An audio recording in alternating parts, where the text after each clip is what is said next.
Kia ora koutou, Markie here. I'm back in the mobile studio because it's bloody freezing. So I was feeding the ducks. If you watch my video of me feeding ducks, apologies for the abrupt cut off.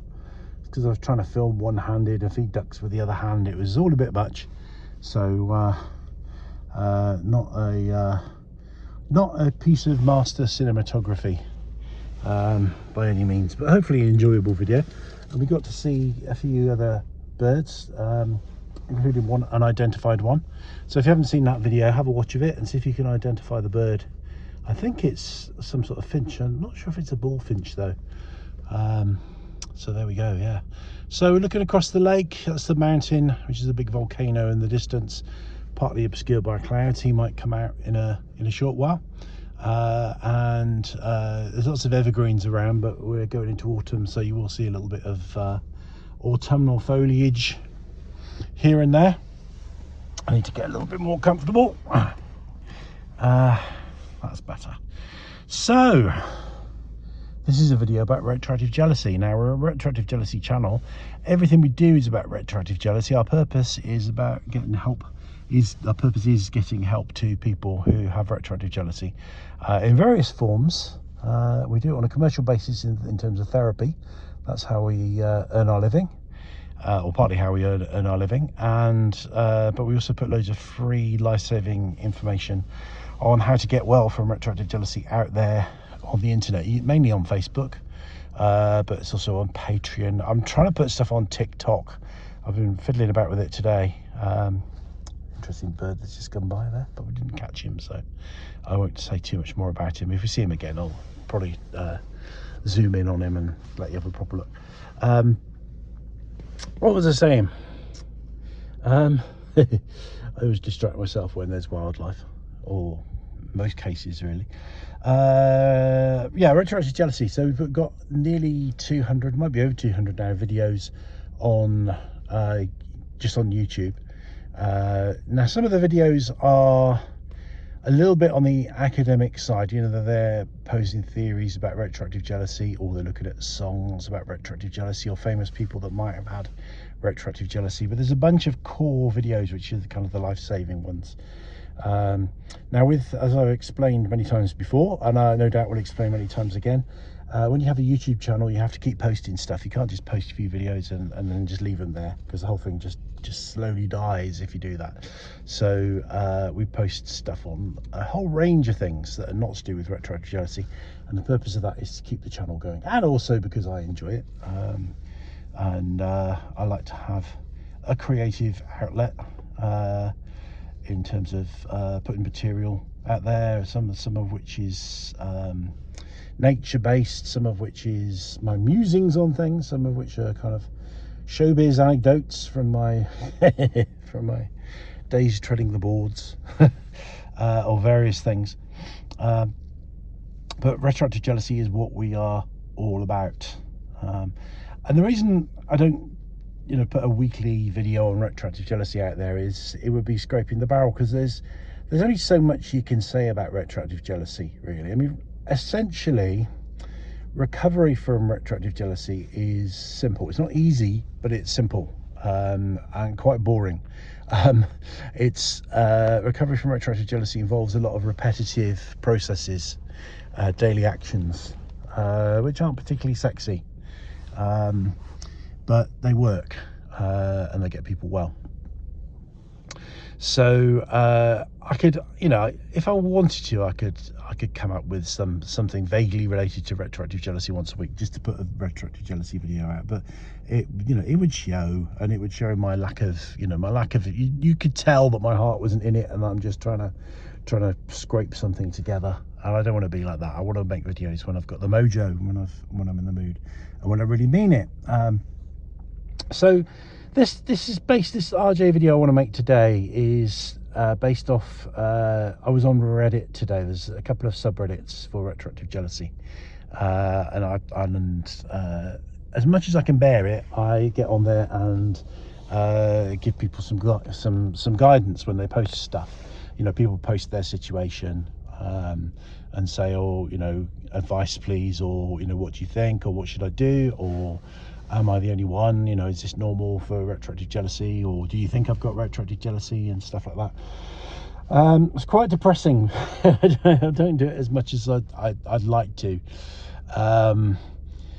because there's often there's quite an unhealthy culture on there. Not, well, maybe that's unfair to say. It's not, you know, there's a lot of people on there that do give good advice and encouragement and say the right things, for sure, without a doubt. But there's also a lot of people that say very unhelpful things. Either they post very unhelpful things, or they comment on posts with very unhelpful things, and it can be, you know, it can be a bit depressing, really.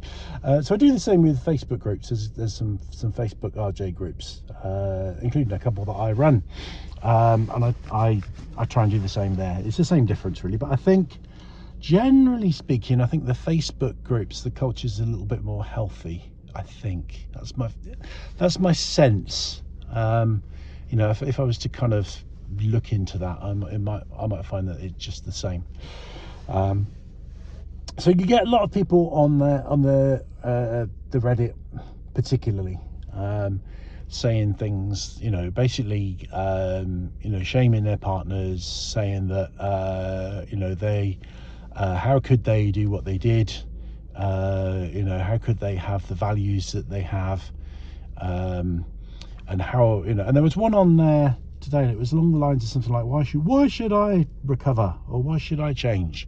Why should I change my views? Why should I have to change how I see things? And it's somebody that, you know, as always with retroactive jealousy, in a relationship, really good relationship, value their partner. Their partner did some stuff in the past that they didn't like, which is none of their bloody business. It never is.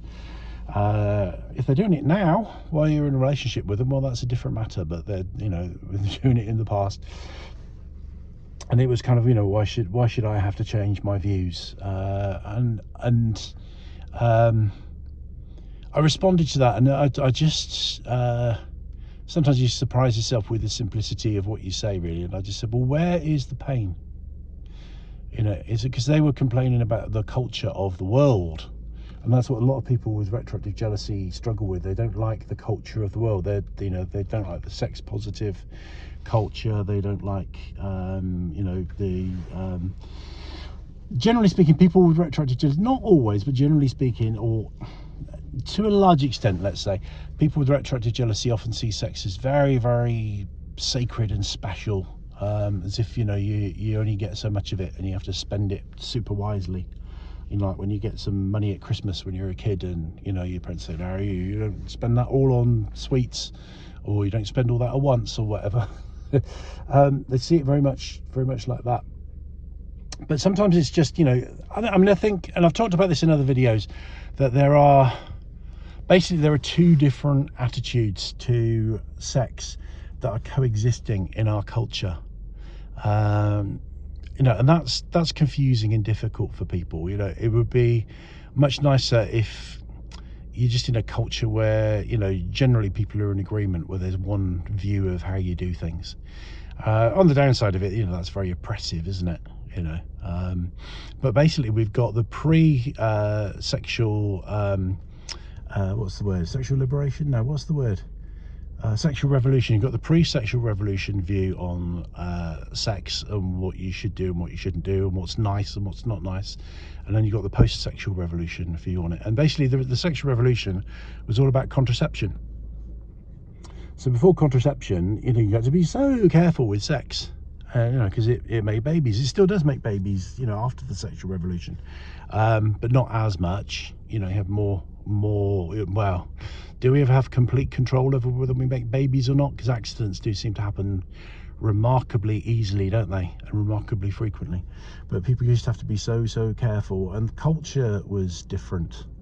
You know, so you know, marriage, you know, traditionally, you know, people think marriages, you know, have this romantic or maybe religious knowledge about, you know, religious concept of marriage, but actually mainly it was an economic concept. You know, and people didn't want to get pregnant. They didn't want to, you know, you could exist as a financial unit better as a couple than as a singleton. and that's often what marriage was about. And certainly it would be very difficult to bring up a child as a single parent, you know, I'm talking back in, you know, you know, pre 20th century. But you know, during the 20th century, you know, and also in different cultures. So there were a lot of cultural beliefs around, you know, oh, you know, you know, pick, you know, you don't go having sex with people willy-nilly. Pick, you know, get married first, have this commitment, and then there's a whole a lot of safety in that, you know, a lot of economic and social safety in that. And then along came contraception, you know, and everyone, you know, the swinging 60s, and everyone went woohoo. Well, not everyone went woohoo. A lot of people got very confused, you know. A lot of people remained very, well, you know, this contraception is all very well, but you know, I'm still not, you know, I still believe in monogamy, and I still believe in no sex before marriage, you know, I still believe in these traditional values, which is absolutely fine. And then some people, you know, embraced the sexual liberation that was available, you know, through the contraception, or reliable contraception, I should say. And then some people were somewhere in between and got very confused about it. And that's often where we are with sex as well. We're kind of somewhere in between, because, you know, we all have these, or most of us have, not everyone, have, you know, a physical sexual urge. It's not even just a thought or a desire, you know, like, so you don't have a physical urge for a Ferrari, do you? But you can still, you know, you can still desire one. But we have, you know, both a mental and a physical urge for sexual gratification. And it comes from a part of the brain that has been around longer than the thinking, moral, philosophizing, rational part of the brain. So the sexual urges are very difficult to contain and control within society, and within the you know, the kind of the norms that we construct. So we're often at odds, you know. The wash says, there was a advert for a washing powder, I think it's something that said the wash says hot, the label says not, or something like that. So there's a conflict between the two, and that's where, you know, a lot of people are stuck, but particularly people with retroactive jealousy. So people with retroactive jealousy, they're kind of stuck between two cultures, basically. And that's why I say on the website, you know, that if you live in a culture where, you know, it's predominantly, you know, really firmly and predominantly, you know, no sex before marriage, like it's, you know, some Islamic cultures, and you belong to that culture, you're not part of a cosmopolitan community, you're not living in another country, you're traveling a lot, and you marry somebody that's got a sexual past, when the norm is not to have a sexual past, is to marry, and, you know, to marry as a virgin, and have sex after marriage, then you might be distressed by your partner's past, because it's, you know, it's something that's, you know, a source of shame within that culture. And that's all very clear. There's, you know, there's not a disparity there, or a mixed view, or an ambiguous view. So I would say, you know, if that's the situation that you're in, it's probably not retroactive jealousy, because it's consistent with your culture, the prevailing culture. But in the West and in most parts of the world, there's a mixture. It's not just like one culture, it's this bi-culture, where it comes to sexual mores and beliefs. But the point I'm trying to make, and I always ramble in videos, and I think that, you know, that's part of the beauty of my style. Some people love it and some people hate it, and that's fine. But the thing that came to me today, it wasn't really a new thing, but it just came in a very clear kind of way, is some people who are wrestling with this bi-culture, you know, the fact that, you know, some people's attitude to sex is, you know, diametrically opposed to other people's attitude. So you've got these kind of two counter belief systems going on. Is the ones who you know, favor and believe, have a more traditional expectation of what they would like the people that they like to do and behave the way that they would like to behave. They rail against the reality that, you know, it's not a monoculture around sex, it's a biculture around sex.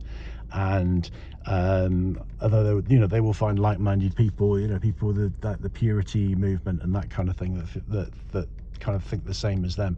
There's also, you know, a huge amount of people that have the more modern post-sexual revolutionary attitude to sex, and they've, you know, clocked up more partners. And particularly since the internet, people have clocked up more partners, because it's much more easy to meet people and kind of screen them online and then meet them physically. And you've done a lot of the courting, if you like. You've done a lot of that work online. It's much easier to become intimate with somebody once you've become intimate with them online. So, you know, people are clocking up higher body counts these days as well, because it's easier. You know, it's much more easy to meet people. You know, there's systems for it, there's platforms and sites for it. But the point I'm trying to make, and still haven't got to, is where is the pain? Okay, because this person that was saying, you know, why should I have to do anything? You know, people are just basically being wrong. You know, they're behaving in an immoral, irresponsible, casual, you know, almost kind of like a slapdash, you know, too informal attitude to sex and relationship.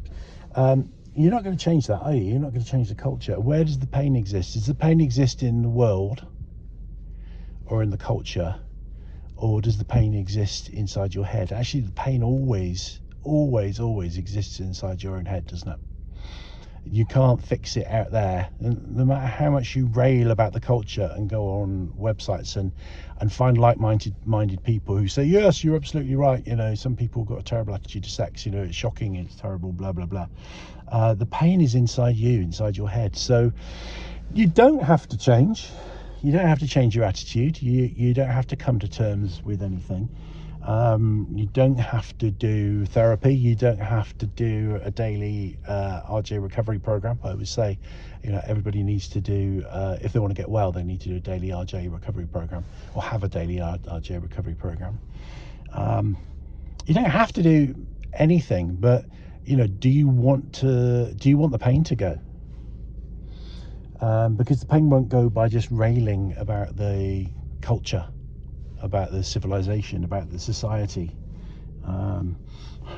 about, you know, the prevailing norms. It won't go away through that. You might take a little bit of comfort from the fact that other people see it the same, but it's not going to take away your retroactive jealousy. And the other thing about retroactive jealousy as well is people think, you know, that the pain lies, you know, in the culture, but also in their partner. If my partner hadn't have done X, Y, and Z, if my partner had been a virgin, then I wouldn't have this problem. The weird truth is you probably would, because you know, I have come across people with retroactive jealousy whose partners have been virgins, and maybe they've I'm going to use a good old-fashioned British term, snogged. They snogged somebody. Making out is a more modern term, isn't it? But snog, I think snog's a good one. They snogged somebody at a school disco, and people will get RJ and they get hung up around that. Or maybe they didn't even do anything, but they admit to having been attracted to certain people, or they admit that they looked at pornography online, or they admit that they you know, had impure thoughts, either in an abstract way or towards an individual, whether it be a celebrity or a person that they knew. There's always something, because retroactive jealousy is a form of obsessive compulsive disorder. It's not a political stance. You know, I talked about the political stance, you know, that kind of way, you know, either you go with the modern post-sexual revolution way of thinking, or you prefer the pre-post-sexual revolution thinking. You know, maybe that's tied up with religion as well, which is fine if that's your religion. You know, that's I'm not knocking that and saying that's a bad thing, but RJ is a disease, and it's a disease because it fits with the cycle of obsessive compulsive disorder, and that's why you can tell. So in a way, the issue isn't about so much what you're upset about, because with obsessive compulsive disorder, that's just called the theme. and there's millions, there's an infinite number of potential themes for obsessive compulsive disorder. So we hear about the common ones. It's like, common one is contamination. Somebody touches a doorknob and then they feel, think of all the people that have touched that doorknob, and what germs are on that doorknob, what dirt's on that doorknob, and then they get very anxious. Their thoughts are racing, they're becoming very obsessive around that, and they don't feel okay until they go and wash their hands, and then they feel huge sense of relief. But then immediately after they've washed their hands, the build up for the next cycle begins. And it might not just be about things that you touch, but it might be things that you breathe in, or things that you come into contact with, or you might be worrying about the next door handle that you touch, and then the whole cycle continues. So if what you're suffering with has a cycle, where you get triggered by something, either internally or externally. You might just remember something. You might remember, oh God, I just remembered that he said this and he said he did that. Or you're watching television and somebody's, there's a little scenario that's a little bit like, what your partner maybe has told you about what they did in the past. That's your trigger.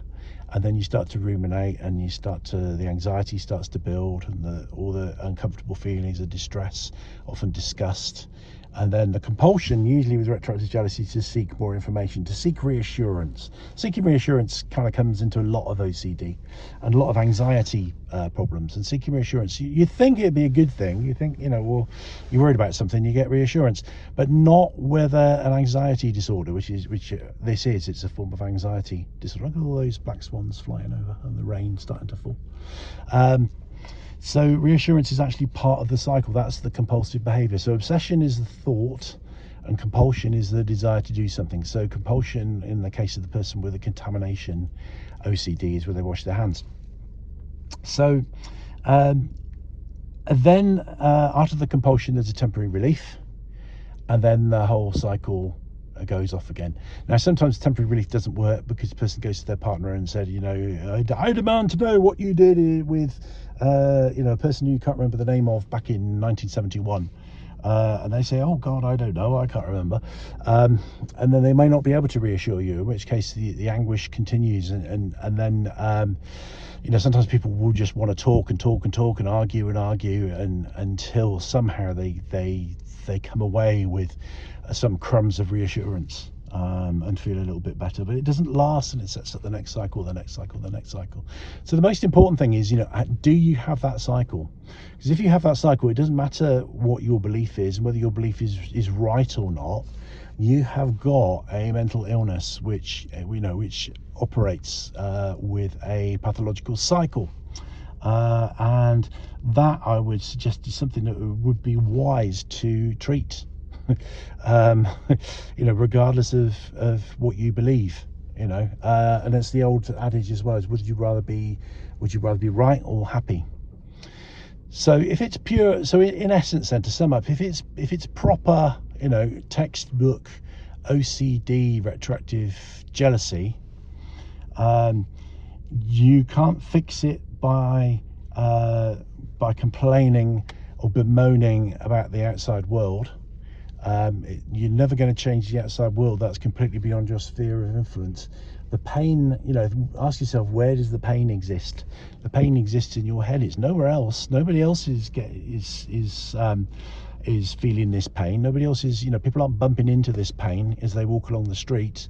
The pain doesn't exist in the ex-partners. The pain doesn't exist in your partner. The pain doesn't exist in society. The pain exists in your head.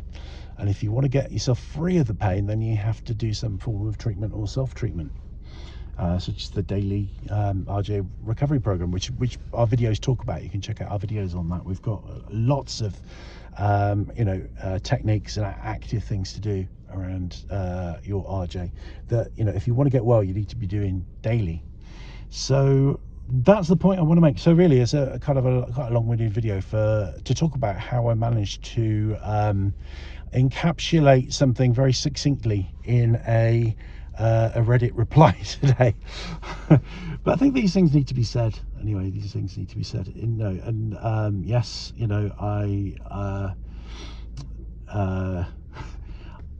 I don't always create very succinct scripted videos, but you can, you know, you can get that information in other places if you want it in a more succinct form.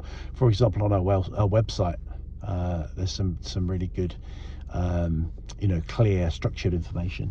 And we've also done some shorts. The video on the antidote technique, which is the #1 technique for self-recovery, that's only a 10-minute video. So so thank you if you have stayed with me for this near half hour. But we've had a nice view, haven't we?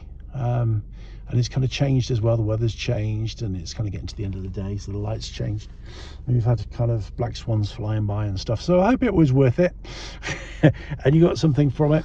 You know, what I've sometimes done is, or I'm trying to do lately, is you know, for a longer video, is do an accompanying short, which kind of, you know, gives a very quick synopsis but links you to the longer video. And I'm trying to do that on TikTok, but I'm trying to get my head around TikTok. I'm finding that quite difficult.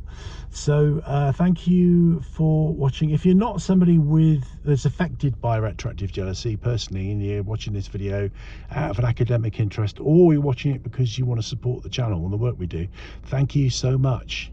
We really appreciate that, and particularly when people watch to the very end, that sends a little message to you. I was going to say Eurovision then, where did that come from? YouTube. And that makes YouTube share all our videos more widely, including, you know, the ones like this and ones like the antidote technique video, which is a real, you know, classic lifesaver. If you've got retroactive jealousy and you haven't watched the antidote video, don't wait a single day. Go straight to the antidote video and watch that antidote technique video, and watch that now, because that's the basis, the beginning of your recovery. So if you've got retroactive jealousy, I know how horrible and painful it is, because I had it, and I want you to stop hurting. I want you to get rid of that pain, but it is your choice. I can't make you. I'm not going to drag you by the hair and drag you into recovery, but I will do my very damnedest to encourage you into recovery and give you the guidance that you need to make a start. So thank you for watching. Thank you for all your support. Rangimarie.